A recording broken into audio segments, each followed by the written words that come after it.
Welcome to Do It with me, Angela Mansell. Me, Mike Wharton. Our guest today is Tim Balcon, CEO of CITB. Amongst other things, we want to know, why is he running CITB like a golf club?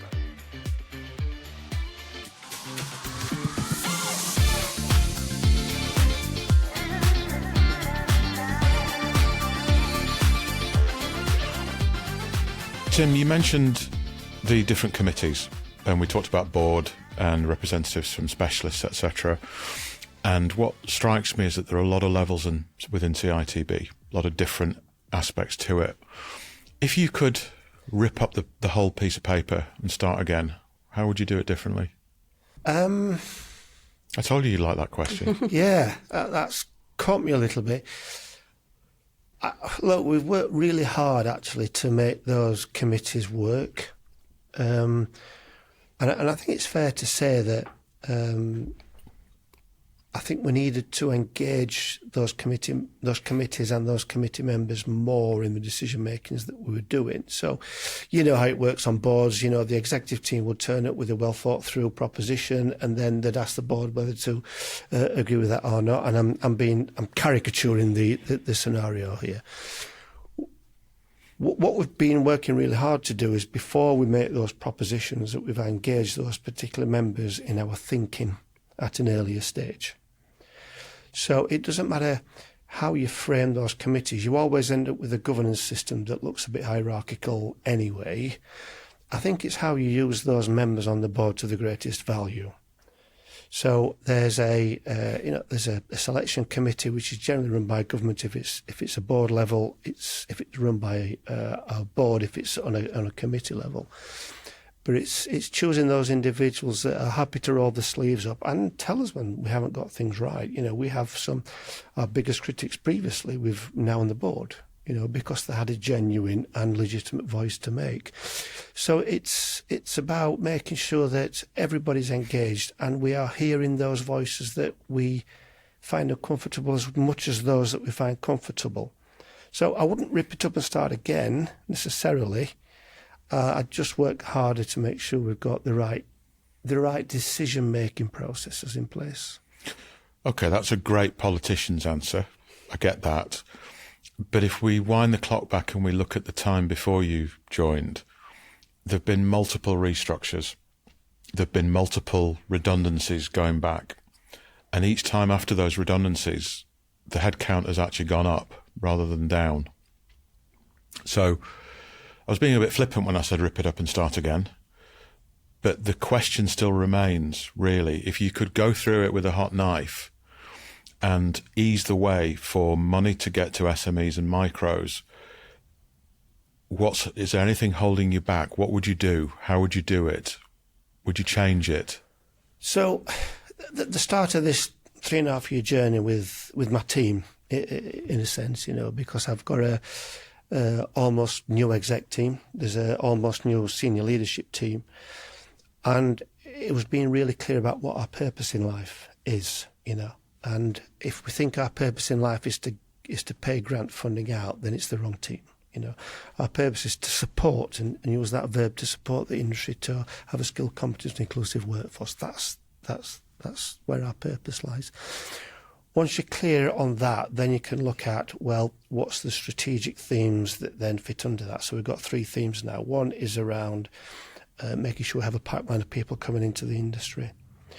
The other one, it's making sure that we have the I'm trying to find the right words here, the skills system, right, the right qualifications, the right mechanism in place, and we have the right training delivery, the competence in terms of training providers to be able to do that. So we get people in at one end, we've got the right system to train them up, and we've got the capable people, and that's kind of it. So our new strategic plan and our business plans are all framed with that very, very clear purpose in mind. I've not mentioned grant funding once yet. Right. So if I were to start again, if this was a startup organisation, it means that I wouldn't have to spend, or myself and my team wouldn't have to spend a lot of time changing what we've got into what we want. We'd start from the very beginning. It's always easier with a startup. So where grant funding is appropriate and necessary, it's how do we make it so that we can safeguard people's levies, so it's not fraudulent or it's not frivolous. But actually, the access to it is really very simple. People are clear what they can draw down from CITB, what we will grant fund, and the reasons why, because I think that's important, and what we won't, and what CITB is there to in the first place. So CITB is a bit of a catch-all for training. Anything wrong with training, then it's a CITB challenge and problem. Actually, we were clear at the very beginning that said, look, we don't train your staff, you do that. All we do is give you some support to be able to do it. We don't know what your trainees are, you know how to do that. We don't recruit your staff, you do that. So let's be clear about what our roles are on this. What our role is to say, how can we support you to the best endeavours of doing that? So we don't have the luxury, though, Michael, starting from scratch. We have to work with what we've got. But what we are doing, we're investing our technology so that levy submissions are simpler. It's much easier to be able to do that. It's clearer on what's expected of you in terms of doing that, but it's clearer on what you expect to get out of it as well and what you're not expecting to get out of it. The systems, and systems both in terms of the technology and the processes, we are redesigning as we speak now to make sure how can we get from A to B in the simplest way possible, recognising that people don't exist just to claim grant funding. They exist to fix roofs and build houses and do flooring and all those kind of things as well. So I suppose the very simple answer has been really clear what our purpose is, our vision is. If we said we'd completed our job, what would that look like? It would mean that the industry has access to the right training and it has a skilled and competent workforce. And a ready pipeline of workforce too. Well, we are the training department, remember. So if you have, business go up and down, and when you want training, that you know where to go and get it. When you don't want training, that's fine. That's, when you have the accessibility of training and people, then CITB's job's done. That's our, I suppose, long-term vision. And our purpose, as I meant, is to support you in terms of getting to that point. That clarity, I felt, was missing, and this resulted in CITB doing lots and lots of things. And once we'd done something, we'd start on something new. And when you aggregated all of those things up, it wasn't easy to say that's what they're there to do. So the way we're framing our strategic plan, those three themes, hopefully now the messaging is simpler. And the role of what we're doing is we're still working on. We're not there yet. But that clarity hopefully has started to come through. It almost strikes me that there is a misnomer in the name because in that clarity of, and I think it's a clear vision, I think it's really important that the world understands, the industry understands that that's your purpose and that's what you're there to do. But that almost makes you not a training board because you don't actually technically train, you facilitate and you help and you assist and you're the outsourced piece. But, you're more of a skills council, for want of a better, I think that's fair. I think it's part of the understanding piece and the communication piece. And making sure people are clear about what you're there to do. Yeah, I think that's entirely fair. Mm-hmm. Yeah. If we wind the clock back, there was a change of name some time ago, wasn't there? It went from CITB to C Skills. Yeah. And that was a bit fluffy, bit of a not quite convinced on that. And then it went back, and I see now, we all read about things where firms spend tens of millions on logo redoing and colours and absolute nonsense like that. But I do see the name, the letters, the colours as very much a throwback. That's how it feels. And I appreciate you can't solve everything all at once. I get that. But I think Angie's right in terms of this training board. It sort of goes, it sounds very 1970s to me. Yeah. I wouldn't dissuade you from those views, Mike, at all. I think on the list of things to do, it's kind of at the end of that list. But the one thing about CITB, that name, everybody knows what it is. They might have a different view on what they think it should be, but they all know what CITB. So I'll run with that, and I'll deal with that if we get that. I'd say that's to do with time rather than either penetration or yeah. or other. Yeah, absolutely. Because it's been there for such a long period. Yeah. It's just staying with the theme of time, but starting to look forward a bit. Digitisation is all over the place in construction. We are, at our company, we are 98% digital in what we do. We've spent a lot of money, probably into seven figures, into getting where we are. I know there are pots of money within CITB, like the Impact Fund, for example, but the Impact Fund is more for the good of the industry to be able to take forward into other firms.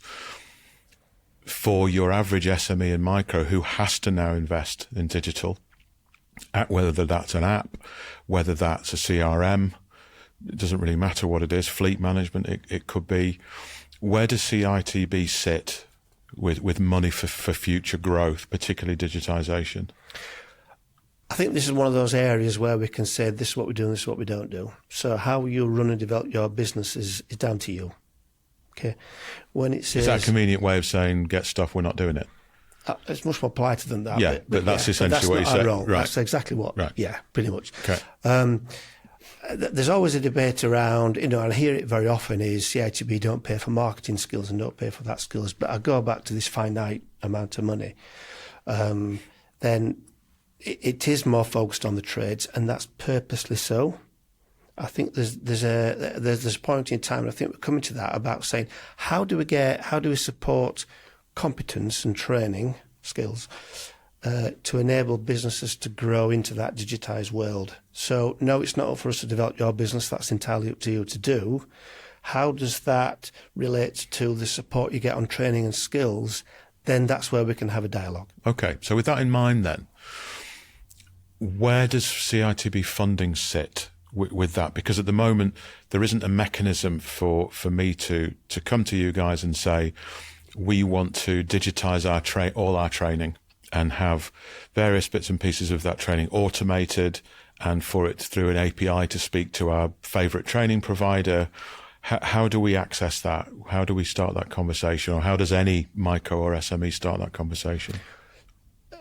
Again, I think some of the things that you mentioned there are down to you as a business to work that out. But there's an important link there, which is how do you link that trainees back into the training provider network as such? And one thing I've learned in this job, when you're working with a very broad community, you have to take everybody with you.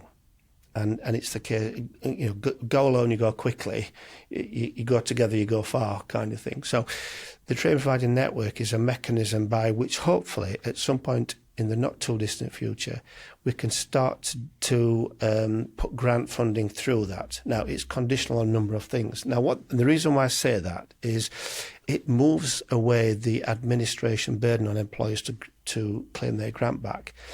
And instead, if we can say, here's the training that CITB and grant funded, we pay the training provider for that, and it's conditional on quality and certain checks, all that kind of stuff. But all you need to do as an employer is to request the training that you've got. Now, as a concept, that sounds plausible, and that's something you need to work on. How we do that in the technological world, it would be wonderful to be able to do that, but I do think it's kind of over a couple of horizons first before we get to that point. But I don't dismiss the point, because I think that would be a sensible move. Again, I think we've got some sort of macro pressures and stuff that comes back down sort of through the industry from government that will drive that, because this notion of competency and being able to evidence competency is very much running through the theme of Dame Judith Hackett, post-Grenfell, and all of the things that certainly in that bigger commercial arena that I can only see once they get their act together with, the regulator and everything else, will start to will cascade down the chain, and you'll see it. There is absolutely nothing wrong with us building properly and being, and knowing that we have. But I think there is a piece about being able to evidence competency, and about that evidence sitting with the individual so that it's their competency wherever they end up in the food chain. Well, I think I agree. Wouldn't it be wonderful, if as an individual that we can say, here's your competence to trade, and here's your CPD. But this is an industry, and it's until I kind of unravelled it, we don't value qualifications in this industry. We value licence to practice. And I'll give you an example. If somebody rocks up and says, I'm a plasterer, then they're likely to get a job. Okay. If somebody rocks up, the same person says, I'm a plasterer with an NVQ level 3, it doesn't make a jot of difference in terms of can you plaster or not, kind of thing.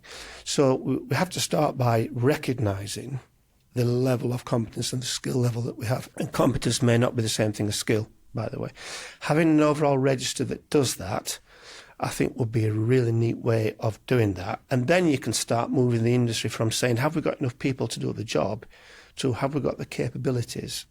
Can we now start to address quality issues? Because when you can demonstrate quality either through qualifications or learning, then actually that will drive up quality anyway. But this industry is not ready for that at the minute.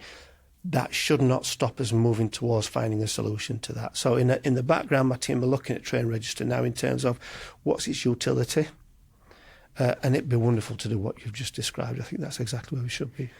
Even in the short term, though, on some of the more sort of legislation-driven pieces around sort of health and safety, I think it's absolutely vital, because I think you're doubling up on grant, because I think, you know, that information doesn't move with individuals as they move through their specific sectors, and you'll find they end up with 2 IPAF quals because the certificate is sat somewhere else, and you've got a bit of that going, quite a bit of that going on, I would suspect, as well. So. No, absolutely, like I see it. I think the qualifications, well, let me take a step back. Qualifications, the occupational standard that's been developed, the CLC have been doing some brilliant work on this one. So what they describe in the super sectors is a real step forward, because the interests come together to determine what the answer is. You know, again, CITB are supporting that.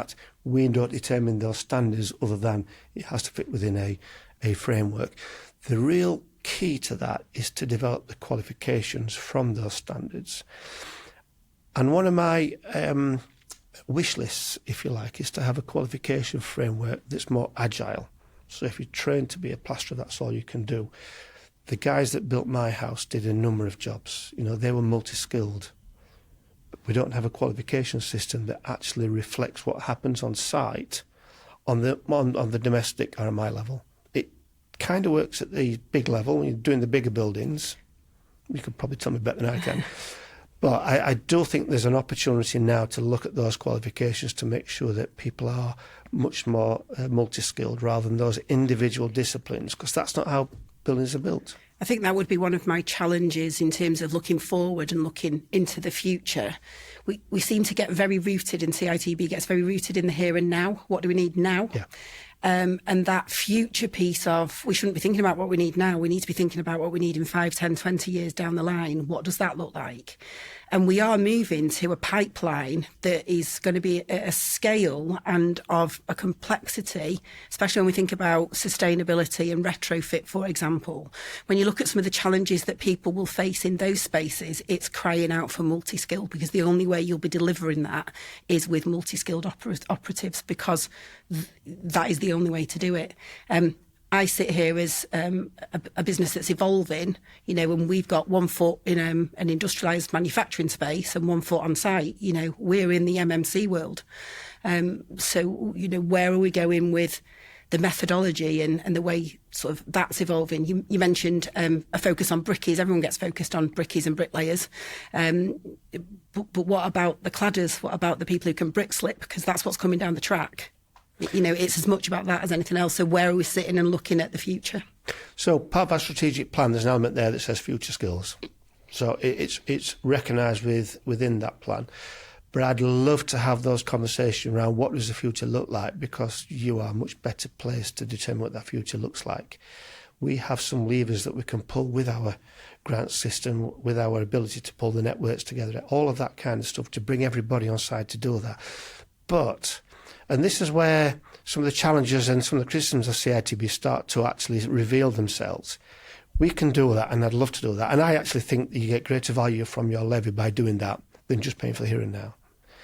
If you did that, though, you then have to determine what you're not going to pay for on the here and now stuff. Now, the tricky... personally, I think we should have that conversation. We shouldn't avoid it because it's an awkward conversation. It's exactly what we should be doing. But there's got to be a trade-off, because we can't do everything with that, with the level that we've got. But I do think it's essential that we do exactly what you've just described. There is, though, Tim, a financial powerhouse sitting behind installation. That's the manufacturers. You have, whether they're European, British-based, American, those are the firms where there are significant sums of money sitting.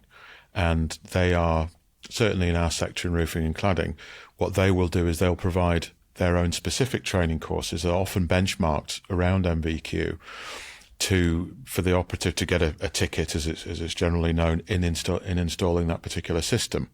So can't CITB lever on the back of manufacturers to essentially enable more efficient site work and better training? Yeah. So the network, I keep talking about Train Friday Network because I think it's a really important thing. So it's not just about FE equals private training providers. So the other two sources are employers do training, and it's generally very good because it determines the quality of their work.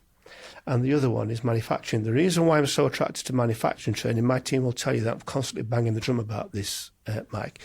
I go back to my time as a trainer at British Gas. Okay. Whenever, we should train department on, at the time it was combi and condensing boilers.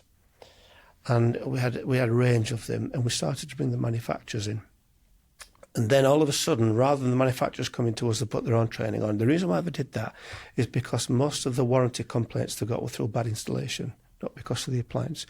They felt it was better to do their own training because it would reduce their costs. So that's one example. The other example I think it's important for manufacturers is on those future skills. So if we wait, if we determine what the future skills are, and then we develop the occupational standards, and then we develop a qualification, we're 2 years behind already.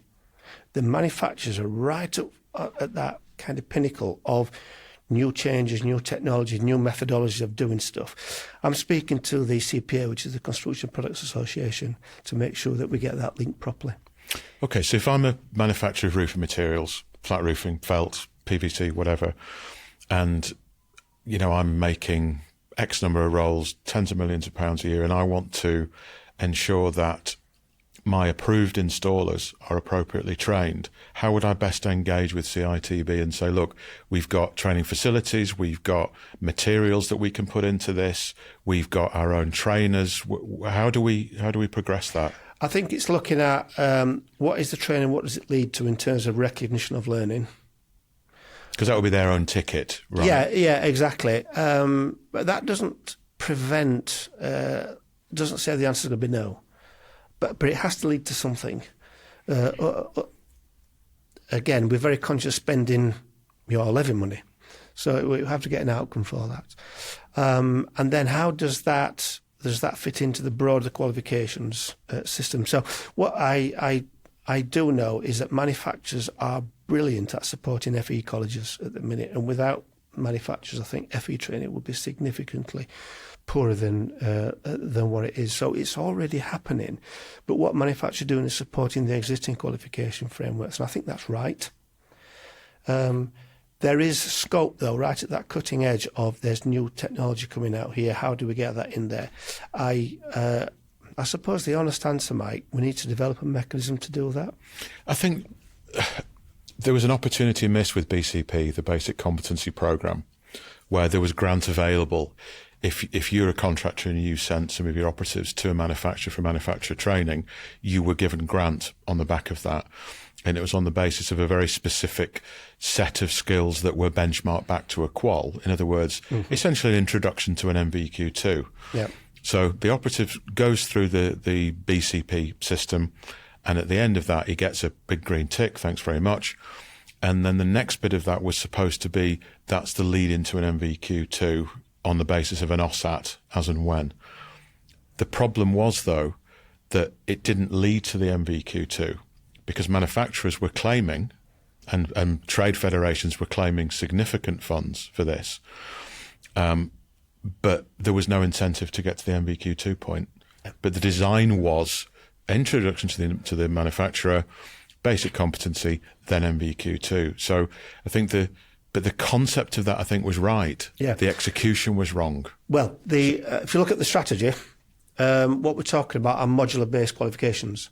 And actually that leads to that flexibility, that more agility around, You as an employer might want your people to do something slightly different or nuanced because you've developed a specialism or a value proposition around a product, and somebody else might want the basic kind of stuff. Having a qualification where you could say, I need my qualification to go down this route, would be a really much smarter, much more agile use of qualifications.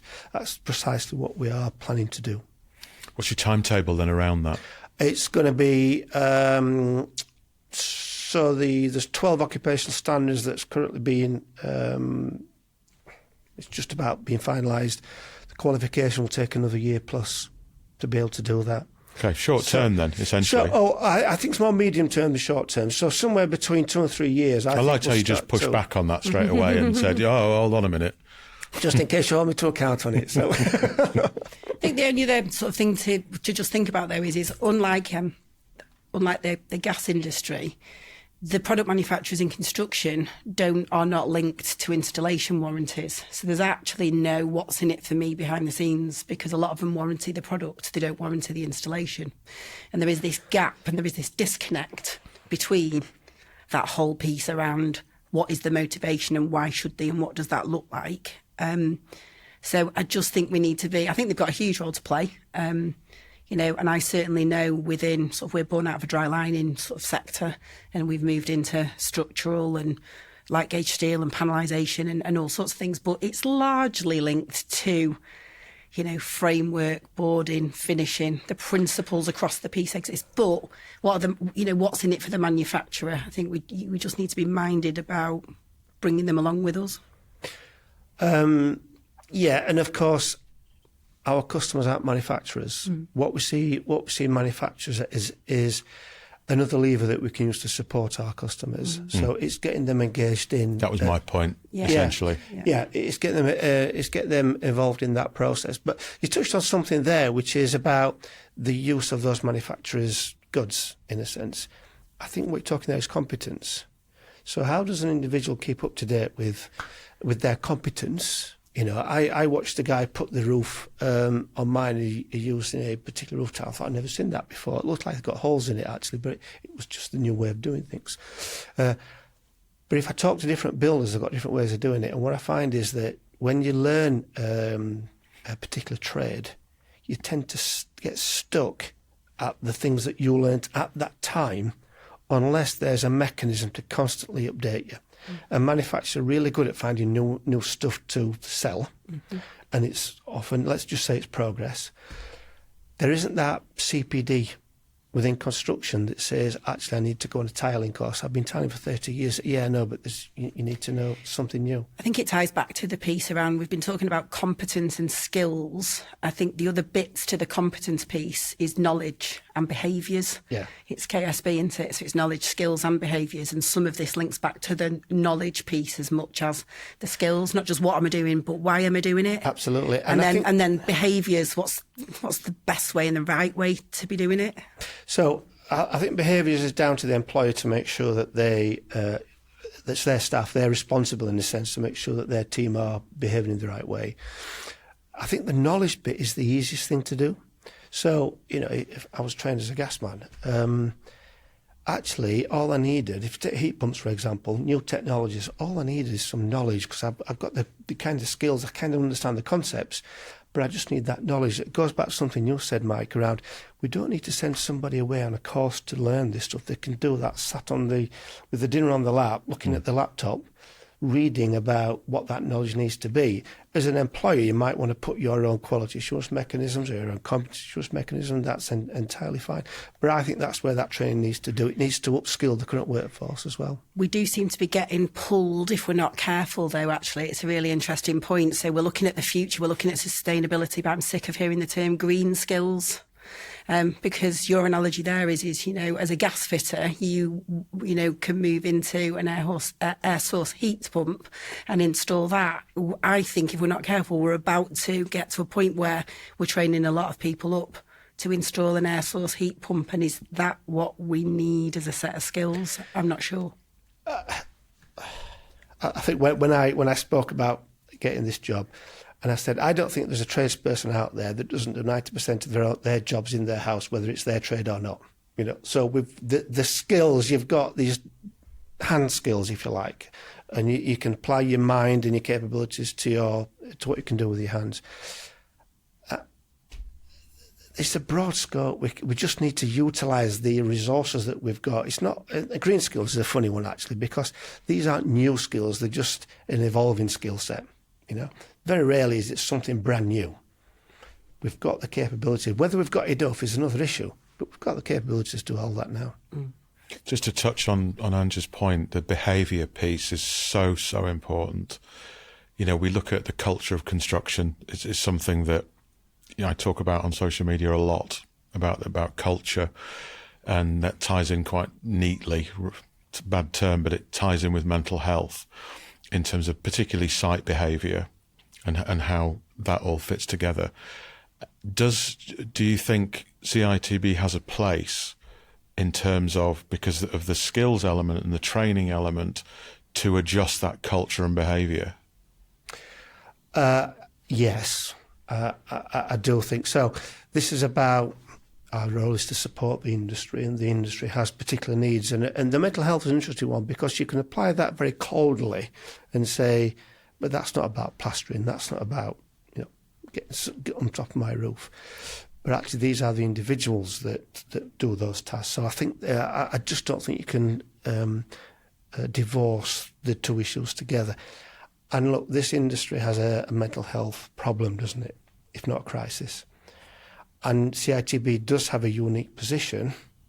It's got no commercial interest at all. It's there to support the industry. We are best placed to help with this. How far we go is up for debate. But in answer to your question, I do think it's such an important issue that I think we all have a responsibility, but that doesn't discount CITB. I think we have an important role to play. For me, it also loops back to, one of your key tenets, which is about that pipeline and attracting people into the industry. If we don't deal with some of the behaviours and we don't deal with some of this stuff, it will stop that pipeline. And when we start to look at, diversity across the piece, especially sat here as a woman and attracting women into the industry, in terms of site activities, factory activities, I think it's really key that cultural piece is addressed, because there's 50% of the population that the way sites do operate, that does partly put them off. Oh, absolutely it does. I think my request here is that we all have a role to play here. So don't leave it to CITB to solve that problem, because we can't. But we have a role to play there, and we shouldn't hide away from the role that we play there. So you talked about gender. I think, was it 2% of trades are women, 1% of apprentices on the trades are women. It's a shocking numbers, by the way. The information that we collect on our learners at the college are suggesting that around 50% are neurodiverse in some way.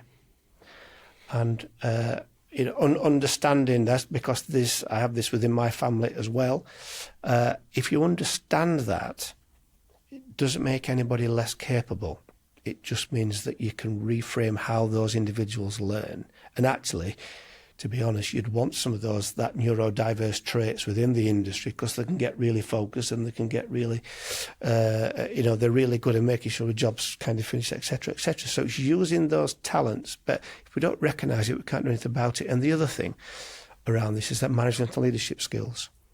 So, the old industry that we were kind of brought up in, I think it has to be much more broad thinking in how we manage and lead our teams on site as well. And I think we have to understand that people have got different needs, and that old macho aggression that we all know of, that we have to consign that to the past. We have to properly lead our people on site as well. I think the link between mental health and neurodiversity is also a really interesting one. I think there is a huge connection between the mental health crisis that we have in construction, the highest rate of male suicide of any sector, and there is a huge link between that and neurodiversity, probably undiagnosed, probably people don't fully understand themselves to even know fully what's going on. I am talking a lot online about exactly that connection. For me personally, I was diagnosed, I've got ADHD. I was diagnosed 12 months ago. And in my house, actually my whole family, my 2 kids and my husband, we've all got ADHD. My husband works in construction. So I see firsthand kind of how this plays out. And I've only got anecdotal information about what this looks like.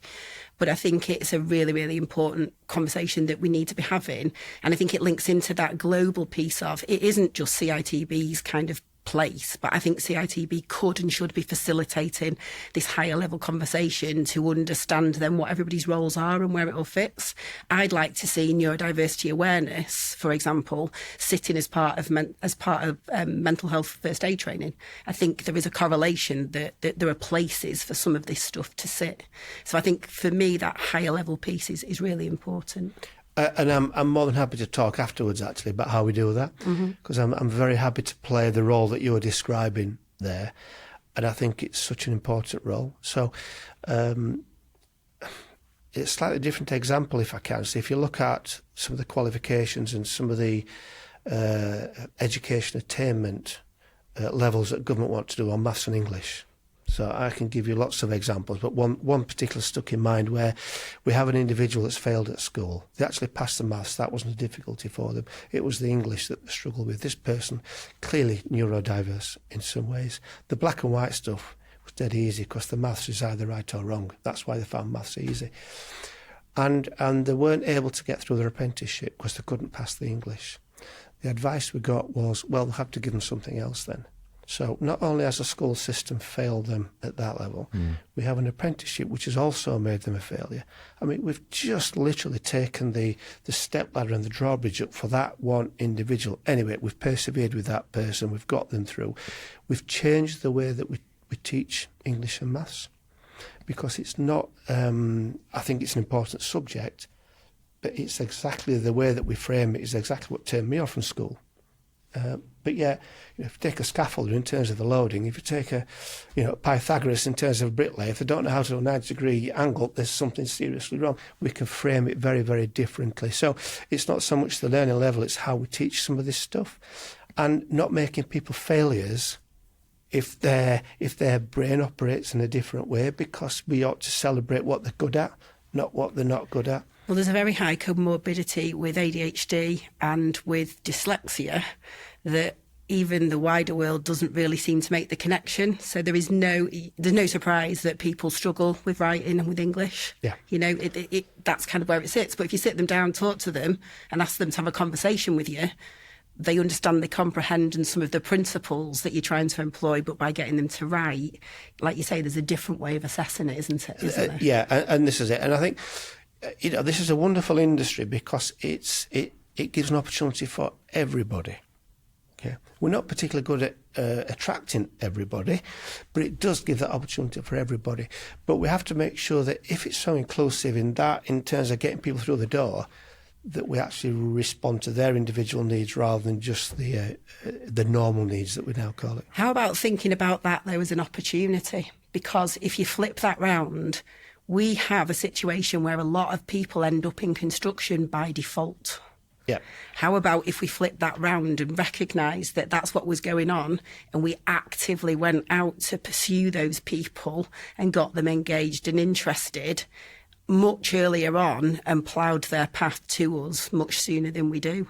Because it tends to be, it's stereotypical, but it tends to be naughty boys falling through the educational net because the state system and the school system does not know what to do with them. They avoid school avoidant, they end up in, all sorts of different situations. Before you know it, they've sat no GCSEs, and then there's a system that still wants them to be in some kind of training. So they end up on a construction site. For me, there's an opportunity there in terms of that pipeline. Let's go and find these people when they're 11, 12, 13. So, right at the beginning of this podcast, you asked me why come CITB and why come out of retirement to be able to do that.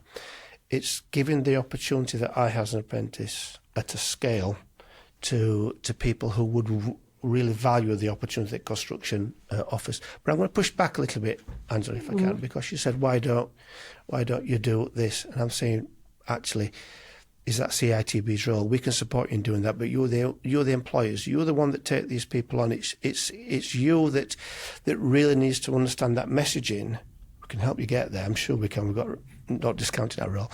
But it's that often what we get with CITB is, right, there's an industry problem, you need to go and solve it. We can't. there is an industry problem. We all see that problem, or there's an industry opportunity here because there's a group of very capable people out there which the education system has not deemed them to be capable, but we know they're capable. How best as an industry do we work together to demonstrate the opportunity and look after them when they get in the opportunity as well? And I think that's for us to be able to look at. Yeah, I suppose it goes back to similar to the mental health point, though, in the sense of there's still a facilitation piece. Yeah, okay. And I think there is a place for your marketing teams that are getting involved in social media channels with influencers. You know, it has to tie in. It has to be a strategic piece and then sort of push down, and as much as anything else. It's not you and us as employers, it's that joined up bit into I was being slightly provocative there just to make yeah. a point, but I challenge accepted. I accept the point. Yeah. There's a joint piece, though, here, isn't there, Tim? Because CITB funds mental health first aid training and various other different bits and pieces. My feeling is that mental health first aid training isn't especially effective in terms of the person does the course, they learn some interesting skills, but those people are often office-based people that are doing it. They're not out on site. If they are out on site, the culture of the individuals, the type of the individual, if there's neurodiversity involved, they are not going to go to that person and say, "Hi, Fred, I feel a bit terrible today. I don't feel great." I think from what Angela's talking about, there's a piece of work there that could be done which brings those two things together.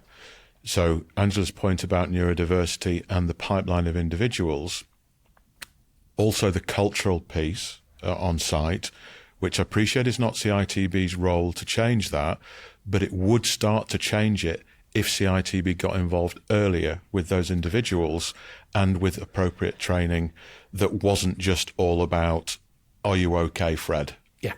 Yeah. No, I take your point on both of those. I was speaking to somebody just this week actually on mental health, and this person was a chair of a mental health trust, and his professional partner was very high up in psychiatrist world. You know, and we had exactly that conversation, which is, you know, we I think we grant funded about 18,000 first aid trainers over the last 3 years. You know, so the message is getting out there. Have we got the most effective and the right solutions in place? I'm kind of a little bit like you. I think we've got a solution, but it's not going to be enough. So what does enough look like? I really do think we need to come together and figure that out. But as I said, I'm very happy to pick up that role. I think it's an important role that we play. That's interesting, and it's really valuable that you're making a commitment there, because it's the preventative piece and the required cultural change. It's something that, you know, I talk about it a lot online, about the working away, the late notice, the staying in the digs, the going to the pub, having a burger, having a few pints, online gambling, getting into debt, you know, unserviceable debt. It's all those sorts of pieces. And whilst I appreciate CITB is not a cure-all, that's not what it's all about, it definitely is about education and the first piece, particularly with the pipeline of individuals. And that will then potentially naturally start to address that cultural problem. Yeah. So I think it's so important that CITB has that commitment to invest levy payers' money in the preventative piece. So I agree. I entirely agree, by the way. One of the things that we discussed in this conversation was people's resilience and their susceptibility to the triggers of mental health problems. And I thought that was an interesting dynamic, that actually you might be more susceptible than I, or the opposite way around kind of stuff. And we can understand those individuals, then maybe we could put some measures in place. One of the things that we do, and it's not just us at the college, it's FE colleges are good at this as well, is building in this mental health awareness through their training programs. That's the start. So these are young people, generally speaking, these are younger people. And actually that understanding of mental health is very immature at that age, but actually giving people the learning at that point to say, these are the triggers, this is what it looks like, this is where you need to get help, this is how how the industry's traditionally done with it, and it's got itself in a difficult position. So we do put an awful lot of effort into that, but that's built into the apprenticeship programme throughout. So that's a start, but it doesn't anywhere near address what you're describing here. I think it's a toolbox, isn't it? The preventative piece, it's a toolbox. I think we have to collectively be very careful that we don't end up leaning against an individual's problem or excusing an issue. It's a toolbox in terms of tools for resilience, for preventative issues, for dealing with things if they get too far, or tackling a type of either behaviour or a state of mind, a depression, whichever it may be. And we all know at the moment that if you go to your GP and you say, I'm depressed, therapy's 18 months away at best. And in construction, because to Angela's point about neurodiversity and a whole host of other different things, and prison, which is a whole other subject, not for today, but it is there in the neurodiversity world, we have a collective responsibility as employers. We've got the duty of care anyway from a legal perspective, but I believe we also have a moral and ethical duty in terms of bringing that into construction. Construction's a poor place in terms of mental health. It's historically not been great. It continues like that. And we have a collective responsibility to ensure that we can make positive change in that field, whether that's physical exercise, nutrition, positive thinking, albeit again with the right tools of resilience combined, etc. And I do think absolutely there's a place for CITB to sit there. Yeah, no, I agree. And it's not just about the individual as well, isn't it? It's about, and mental health's a really difficult thing to manage. If you know somebody's got mental health or dealing with some issues that's causing a mental health issue, as a boss, how do you deal with that? And because everybody's different, and the response is different, and actually having the skills, I suppose, to be able to have a range of tools in your toolbox as a manager, a leader, as a boss, to be able to handle that, I think is just important to helping the individual. But as I said, I take the challenge on CITB's role. So with your middle pillar of like the structure and the framework and the competency piece, I suppose then for me, the stuff you're talking about that you're doing in your colleges around the apprenticeship piece and the mental health awareness, it's then ensuring that then is drifting over on that middle pillar into the leadership and management piece, in terms of it. I see it as a real opportunity to be the kind of helicopter view and ensure that some of these themes are filtering across the piece to make our sector a better place to be. Yeah, so what you've described is approaching those three pillars as a system. Yeah. That's exactly what the plan is. So they're all interlinked at some point, and my team have debated which pillar their activity sits in. It doesn't matter. If you take it as a system that says actually what we need are capable people at this end with the right mindset to come into construction. We need to give them the right skills to learn and grow and continue their growing through the qualification, etc., etc. But that includes looking after them as well and their own mental health and well-being. So somewhere in that is exactly needs to do with what you've just described there, Angela. Well, I talk about our sector as being, everybody seems to focus on the building. The government at the minute seems to be very focused on the building, 1.5 million homes and all of this stuff. But our sector isn't about the building, it's about people. Because it's people that build buildings, it's people that live in buildings, use buildings. And I think if we keep people at the centre of the focus of what it is we're trying to do, I don't think you'll go far wrong. No, I entirely agree. So let me push back a little bit if I can. So within training, any 1 year, there's 100,000 people in training. Around 70% of those won't get a job at the end of it. So the question is, this is not a traction problem. This is an absorption problem. So industry, for one reason or another, finds it really very difficult to invest in new trainees. Why do you think that's the case? I think there are a number of reasons for that, Tim. At a logistical, practical level, depending on age, there can be insurance issues with site, which is something that we're engaged directly with underwriters over. It can be to do with location, driving licenses or lack of driving licenses, given the cost of insuring cars for young people these days. It's not unusual. We hear of £1,000 a month, even with a black box, for a 19-year-old, which is just not a tenable situation for them. And certainly for a company like ours where we work nationwide, yes, new entrants can go with more experienced people. We always put them in that situation with a gang. But if that younger person lives a long way away, it becomes extremely difficult. But at some point, Mike, you're going to run out of people. So until the industry as a whole starts to invest more in trainees, at some point it's going to run out of people, and it's going to run out quicker, purely and simply because that labour from abroad is being shut down. So as the industry is about to pick up, and we're all expecting the industry to pick up at some point in the very near future, as it starts to ramp up, the pipeline starts to ramp up, that need for new people is going to be just as strong as it was just after the COVID years. So at what point does the costs and the risks associated, the ones you've outlined, start to become subsumed by the need to get more people in? I think we're unusual in that we've never used foreign labour at CRS, and we do have a very strong pipeline of local operatives, local individuals that are young. We're also quite lucky in that we have a training facility about 800 metres from where we are with one of the providers, and we put our apprentices straight into MBQ2 training. So they have their site training, they have their learning, they have access to the tutors, they've got access to our people in terms of the skills, and we put them through manufacturer training. But I think that's quite unusual in terms of general. A lot of it is incredibly reactive.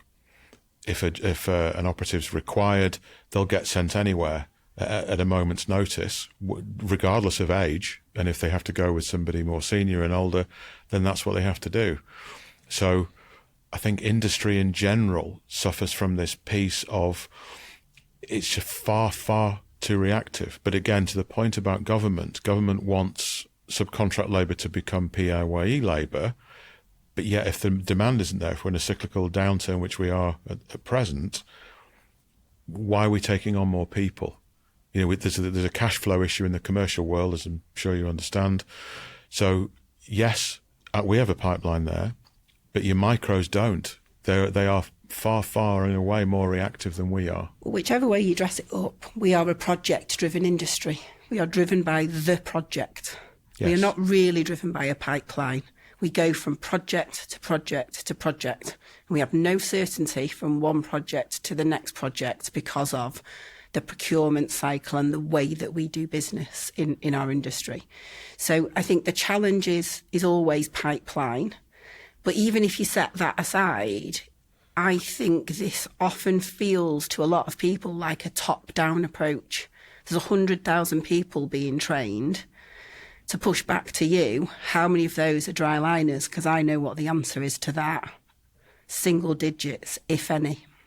So part of the challenge will be is who are you training them? What are you training them in? And how does that connect to me as an employer? So what I'm now sat here doing is I don't take on apprentices, I take on trainees. I'm creating my own traineeship because what I need and want don't exist. I'm training them up myself and doing the best that I can. And that may or may not align with some of those people who are falling out of college with a qual that I don't need, with some experience that can be transferred but isn't really relative. But they're still sat on the college steps and they've got an interest in construction. So I'm interested in those people, but I'm going to go back to the beginning and start again. So, and I hear that in terms of we need to get the qualification, if you like, the learning process, much better aligned to what employers are asking for. And I hear that and I recognise that. I also recognise the way the industry works. It's cyclical, project-based, all that kind of stuff. If you were, I'm really keen to solve this. And that bridge between what FE are training and what employers are looking for with trainees and people, if we can close that gap and bring the two much closer together, where would you be advising us to focus on what would be the incentives for you as an employer to actually say, I've developed this training and I want to offload that in an FE college, and if I was confident an FE college would do it, I wouldn't have to do it myself? I think there's a misalignment with FE colleges' motivations and with how industry operates. So I would actually prefer to probably work in the space I'm operating in with a private provider, because I think there's more flexibility, I think there's more opportunity. So I think there is a piece around, again, you know, the way that my business is moving, we're process driving skills, we're moving things away from sort of a full apprenticeship and a trade. There's a difference between trade and process. And I think that then changes the number of people that you've got. You know, part of what modern methods will do is it will start to take the requirement for the amount of people. It'll take it away from site, and that will start to relieve the pressure on skills. But I'm not really sure. I think there's the disconnect between employers and FE. I think they're kind of sometimes at loggerheads, and I'm not sure it works. Yeah, I'm asking it because I think there's two systems. There's the systems that employers work in, the real life, this is what it's like in real life thing, and the education system. And I think I accept, by the way, the role that CITB is to better align those, see if we can get those two working together. And I'd like to come back at some point and explain what we're doing that, because I think by the end of this year you'll have a much better answer than we've got currently. Tim, thanks for your openness and your transparency and your time. It's been incredibly useful. Thank you. My pleasure. Thank you. Yeah, and thanks, Tim. Really nice to meet you. Thank you. I came in a sceptic, and you're leaving a sceptic. No, you're not. No. I leave less so. So yeah, well done. Thank you. Thank you.